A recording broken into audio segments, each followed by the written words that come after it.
I was trapped in the basement. I was unable to eat anything more than what my stepmother would feed me. I got a little bit of water. I was able to use the bathroom downstairs, but I couldn't leave. I was a prisoner in my own house, and it's all because of my evil stepmother. Hey everyone, I'm a 16-year-old girl whose life has taken a tragic turn before you could even say the word tragic. I was always a happy kid. Life was all good and perfect for me, and this was how I thought my entire life would be, as long as I would be alive. Well, I guess God had other plans, because my life has never been worse than it is right now. Let me start from the very beginning. My parents and I were always super close. We did everything together, and even when I was in my early teenage years, I did not hate them like other kids do, so they just didn't want to be seen with their parents or feel the need to be rude to them. For me, my parents were my best friends. I was always hanging out with them, I was doing everything I wanted to do, but with their support instead of hiding from them. And not once did they ever restrict me from doing something that I really wanted to do. So you can probably tell why I thought I would always have a good life where everything would always just be sunshine and rainbows. This ended when my mom passed away. I was 13 when it happened. My mom's been suffering from cancer for a few months before she passed, and we found out about it in the late stage, and by then there was really nothing that we could have done. We tried all the treatments the doctor told us to do, and we did everything that we could to try to keep her alive. But then we realized that we were just putting her through even more pain, because being alive was getting harder than letting her rest in peace. She herself had said that she was ready to move on, and she wished that we would just let her go to that point, so that's exactly what we did. The next year was very hard for us, and we did not know how to handle all of the emotions and still be moving on with our lives. My dad fell into severe depression, and it seemed like I was going straight in that path as well. My friends in middle school, they tried to help me out a lot, but there was only so much that they could do without me getting annoyed. Now I realized that they were just trying to help me, but at that moment it just felt like they were trying to stop me from grieving over my mom. Anyways, the year was really hard for us, and Dad could see it as well. Everything we did, everywhere we went, we were reminded by Mom. And it was getting really hard to just live through the days, and that's when Dad decided that we needed to have to move out of the city and go settle in a different one. I was 14 by then, and the next year I would be going into high school. I'd left all my friends behind, and I'd left my entire life behind, but I was grateful that there was at least some sort of peace that we achieved by trying to start new. It's not like we were trying to forget our mom, we were just trying to live alongside her memory. In that new city, our lives completely changed. Well, it seemed like a good change at first. Everything was helping us live a better life and be healthier and happier, but I soon realized that it was just going to get even messier for me. You see, in that city, Dad had a friend who was a lawyer who helped us transition to the shift better. He was the only person who we interacted with, so when one day Dad brought home his 33-year-old woman, who seemed to put together and have the biggest smile on her face as she shook hands with me, I was very confused. She stayed the entire dinner with us, and Dad kept saying that it was his friend from the new office that he just joined, but it was very obvious that they were something more than that. The way that they were looking at each other, the way that they were holding hands, all of it were clear signs that there was something else going on between them that was more than friendly. I have a very strong feeling that he wasn't going to tell me anything about it, but he did only because I forced it out of him. As soon as the woman, whose name I later found out to be Anne, left our house, I cornered my father and forced him to tell me who she was. How they both knew each other and what was going on between them.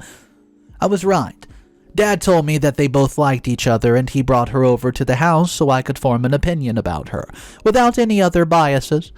He also wasn't sure if I would be okay with another woman in my life, who would potentially be taking my mom's place. It was a very big decision, especially from my side, because this woman was about to replace someone who held a very big part of my heart. So it wasn't going to be easy, but it worked out, I guess. I told Dad that it was a big decision, and I not only needed time to think, but I also needed to meet her, well, more, before she took the role of stepmother in my life. So that's how I met Anne. Dad would bring her home a lot for dinner, and I would spend time with her watching TV or just talking about our interests because we both liked a lot of similar things to each other. We got along pretty well because of this, and before I knew it, Dad was giving me the news that they were getting engaged. Honestly, I didn't mind it that much because I like Dan, and I knew that she was making my dad happy as well, so there's no reason for me to act bratty about the entire situation. For a year, things were going pretty well. I was getting along with my stepmother a lot, and she was starting to feel like my mom again, even though nobody could truly replace my actual mom, and just make me feel like family was going back to normal and a happy phase because this is how well she treated all of us. She would come to all my school events and be as supportive as she should be, and she also made my dad really happy because he was back to the way he was before Mom died. The year before this, Dad had stopped smiling, and he felt like a shell of himself, and now that Anne was here, he was going back to his old self, which was a really big relief to me because I was constantly worried about him. Anyways, because things have been going well, we were getting a bit okay, and things finally felt like they were stable. But then, as the months went by, my dad started gaining a lot of weight. Now, I'm not one for body shaming, especially because I know my dad was going through a lot of things in the past, so understandably his body would go through many changes as well. That's why I did not do anything when he started gaining weight, because it's understandable and it was not such a big deal. My stepmother made a big deal out of it, and she even commented on every single thing that my dad ate. It got to the point where he was very conscious about every single bite that he took in front of her. But then he would binge eat all the things that he saw when my stepmom was not looking. Obviously, this caused him to gain a lot of weight, and before we knew it, he was very overweight, and it got concerning when it started affecting his health physically as well because he could no longer walk before he started to get tired and his knees and back started to give out on him. I told him to go to a nutritionalist so that he could develop better eating habits, but he was not interested and told me that he was fine and he did not need anyone, didn't need their help just to make him stop eating. It was his ego and this shamefulness that were stopping him from taking care of his health. There was nothing more to it, honestly. We were telling him that nobody was going to judge him for it, but he needs to do something about it, because being this overweight also has a severe effect on a person's organs. He didn't listen to us, and he paid the price for it. Earlier this year, my family and I were going on a walk, and halfway through this, my dad started experiencing these really, really bad chest pains. We get really worried, so we rush to the hospital, but because we walked all the way there, we didn't have a car. So we had to wait for an ambulance to come and get us, and it was too late when we reached the hospital because my dad, he died from a stroke. The doctors told us that the weight had a lot of effect on his heart, and because of all the fat stored in his arteries, or something along those lines, I don't know, I'm not a science girl. It caused his heart to weaken, and because we were doing physical exercise as well, which was putting strain on his heart too, he experienced a stroke. I was back to where I was when my mom passed away. The same empty feeling had started to consume me, and my days kept merging into one as we dealt with the funeral and everything else that came with it. The only difference was that when my mom died, my dad had been there to support me. Now that my dad was dead, I expected Anne to support me. However, she took a sharp turn and transformed into a person who I never met in my entire life. Anne was nice, kind, and even loving. She was the one that I would go to when I trouble understanding homework or needed somebody to talk to about a new book that I just read. As a 16-year-old, she was the only person in my life who helped me through all the cringy teenage phases. However, she was so much worse after Dad passed.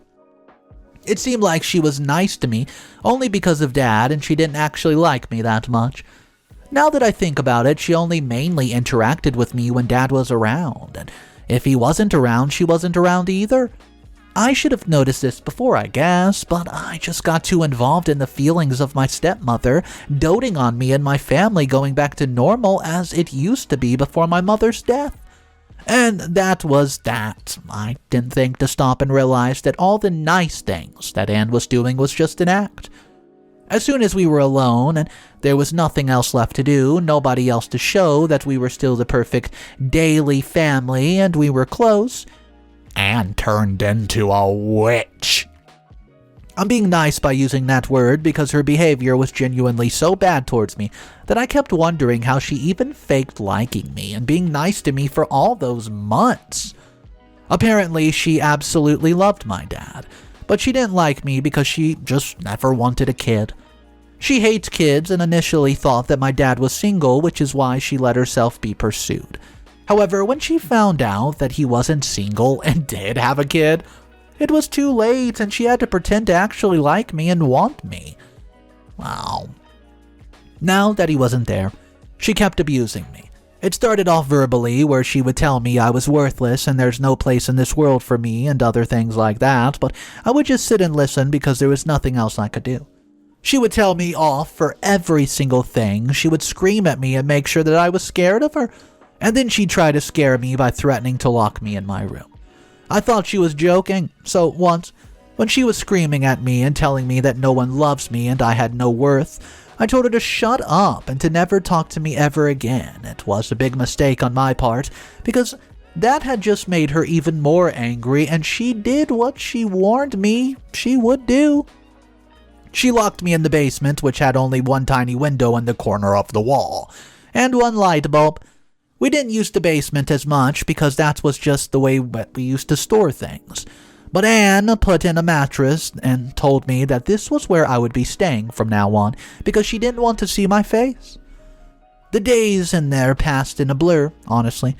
I'd cry and plead for her to let me out, but she ignored me, only coming to see me when she had to give me food and restock my water.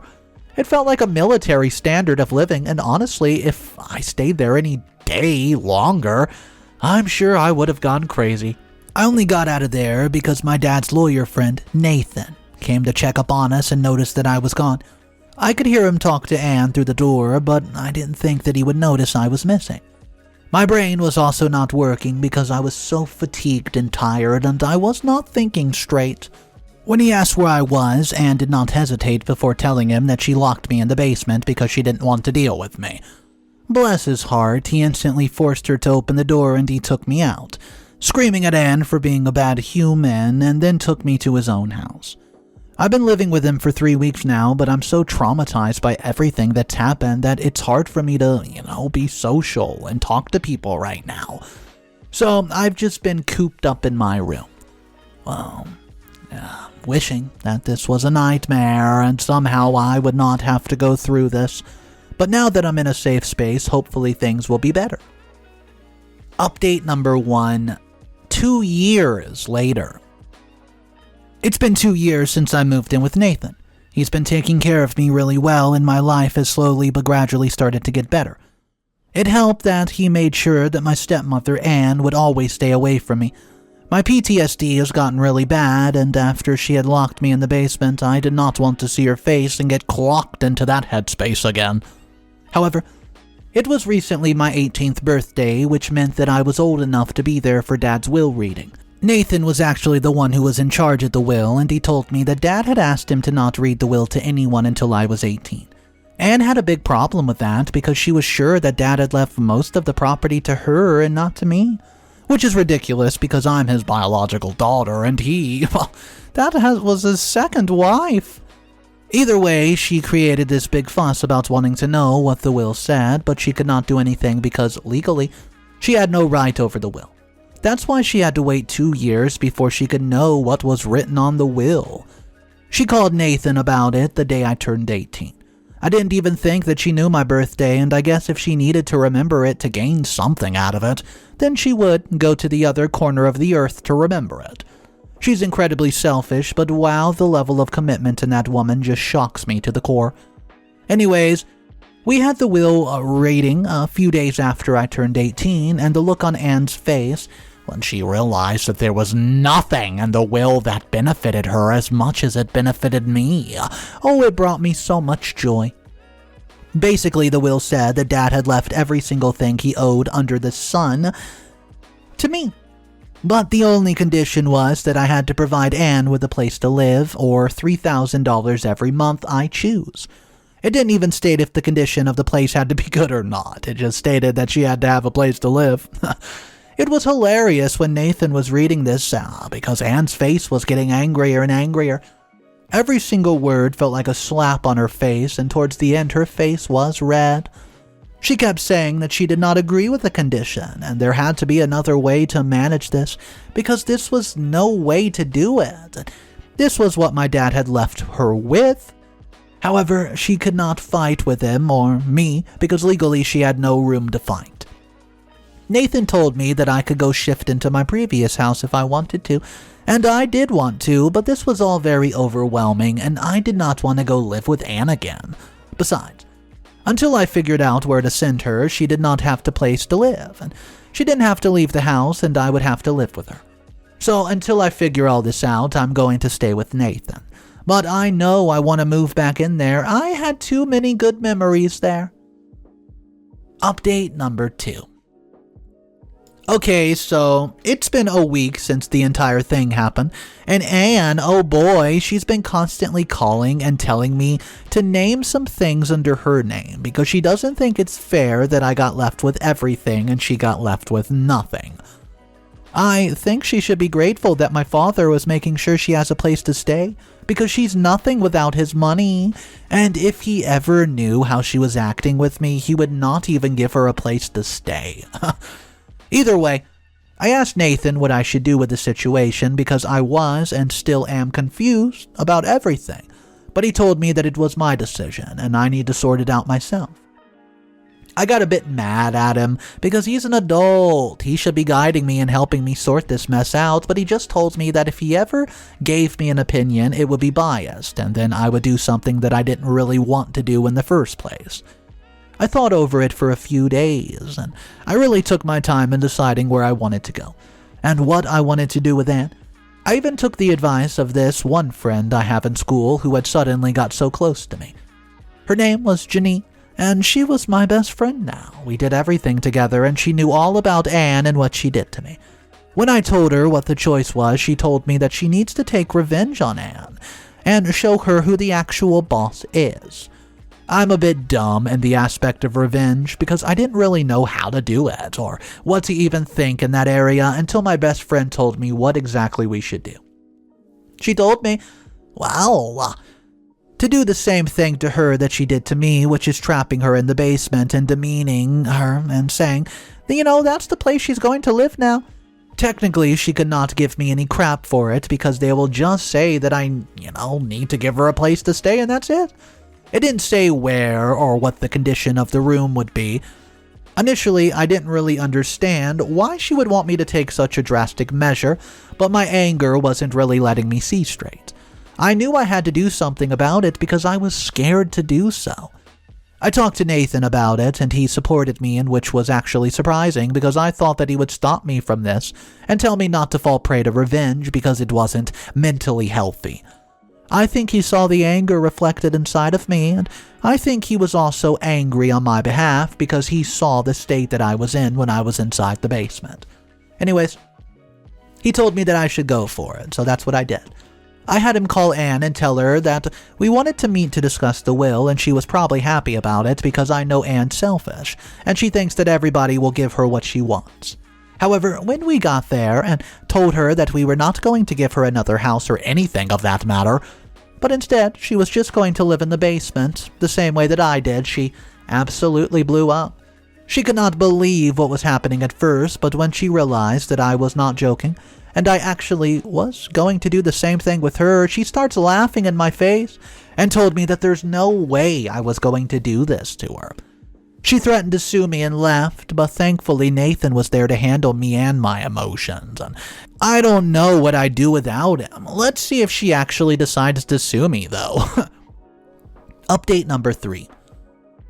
Okay, well, she decided to sue me. But we were completely prepared, and a few nights after that, Nathan decided that we needed to do something about this, because knowing Anne, she was going to pull some stunt and cause a lot of drama. That's why he wanted us to be prepared from the start, so he came up with a solution, that we need to prepare evidence about her abuse and everything that she did to me. He said that if we had all prepared it, there's no way that she was going to win because we would have strong evidence. So what happened was she told us that she was going to sue us, right? Well, Nathan told me that the only basis she could actually sue me on was the fact that I was trapping her in the basement and causing her emotional turmoil or something of that matter. If we managed to convince the judge that we were just doing what she did to us and that we were going to provide her with a place to stay, he might let us win the case. We could also sue her back for all the emotional distress that she's caused me. So the next week we spent gathering evidence about the entire situation.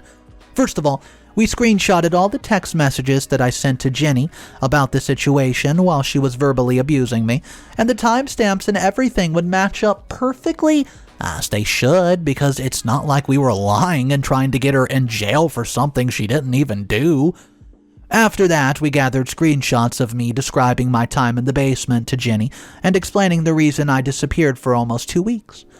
All of these combined with the fact that Jenny was willing to be a witness was enough for us to be able to win the case and not let Anne scare her with her tactics. Well, anyways, the week after that, she called us and let us know that she had filed a case against us because we weren't abiding by the law and that we were just doing whatever we wanted to. We weren't scared, and we could not even pretend to be scared because we knew that we were going to win. The days passed by in a blur, and 3 days later we got the notice of the court date. The following days, Anne kept texting us with condescending messages that were attacking us, and basically she was very confident that she was going to win the entire thing. That's why she was sending messages that were saying things that highlighted parts like, I would need to hand over the house, or get her a new furnished home, and other things like that. Anyways, moving on to the other day, right when we went to the case. Obviously, we won. She had built her entire case around the fact that we weren't giving her a proper space to stay, and she was going to go through a lot of emotional distress if she lived in the basement and never came out. First of all, we argued that she can leave the house whenever she wants, and whenever she wants to do it, go outside the house, inside, everything was owned by me, but I had no rights over the basement, and that was her new house.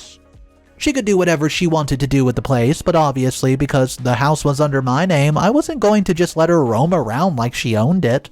Then we showed the judge the proof of all the abuse that she made me go through, and Jenny appeared as a witness to help solidify the case as well, which ended up working really well in our favor because not only did we win the case, she also had to pay a lot of money to me to compensate for all the emotional and psychological trauma that she had caused me. So technically, this entire case, the one that she filed, was not going in her favor at all, but instead she had just added more burden to her plate. It was so satisfying to see her expression change from glee to confusion to anger after she realized that there's no way that she was going to get this case and that she just ended up setting herself up. Update number 4. Guys, you're not going to believe what happened these days. Anne's begging me to forgive her like she's actually pleading with me to forgive and forget her mistakes and to let her stay in the house with me. Let me start from the beginning though. Let me tell you guys what happened after the trial. So it was ruled that she had to pay me a good sum of money to compensate for everything that she's done to me. And she also had to handle staying in the basement because if she could do that to me, then she should be able to handle that happening to her. Ultimately, it took her a month to break down after staying down there. I moved into the house and was doing really well. I was even taking care of Anne pretty well, I'd say. I wasn't that cruel, so I was giving her whatever she wanted. Food, water, things like that. But the only thing I would not let her do was walk in the house outside the basement part, because she did not own that part and she didn't even let me out of the room at all. At least I let her walk out and leave the house if that gets too much to her. It's not like I'm trapping her or some crap like that. Anyways, it took her a month of staying in that room before she started to lose her mind and basically begged me to forgive her and let her stay in the house with me. Obviously, I said no. You can't just expect me to make everything go back to normal after what she did to me. So I told her that she needed to be grateful that I was even letting her stay in the basement. And I didn't get her a trashy one-room apartment somewhere where she had to get a job and survive on her own. In one of her fit of anger, she started getting aggressive and told me she wants to hurt me because of how I was treating her. I told her that if she ever made that threat again, I would call the cops and she would lose her basement privileges as well. That's what made her shut up and realize that I wasn't playing around and that she could not just treat me like crap and expect me to be the same innocent kid I was when I was 16 and still living under her control. That, combined with Nathan on my side, was all I needed for her to get her act straight and be grateful for everything that I've provided her with. She's been calm ever since, but I think that's just because she's scared now.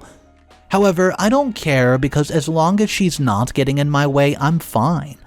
Maybe she'll leave that basement and move out someday, which would be good riddance for my entire life. This has to be one of the most entitled stepmoms that we've had on the channel. I mean, the fact that she was just basically assuming she was gonna get everything from her late husband, when in fact OP was around the biological person of the story. But besides the fact, there was actually some commenters that were saying OP went too far by giving her the basement. I guess they didn't see the part where OP was locked in the basement and basically held prisoner. I guess they forgot that part, but I want to hear from you guys. What do you think? Do you think OP went too far to give the basement to the stepmom? Or do you think that stepmom deserved every single thing she got? Let's go ahead and talk about it down below, guys. I would love to discuss this one with you. My name's Mr. Reddito. I narrate stories like this every day, so if you do enjoy them, subscribe to the channel. I'll see you tomorrow. And of course, remember, it is cool to be kind. See ya.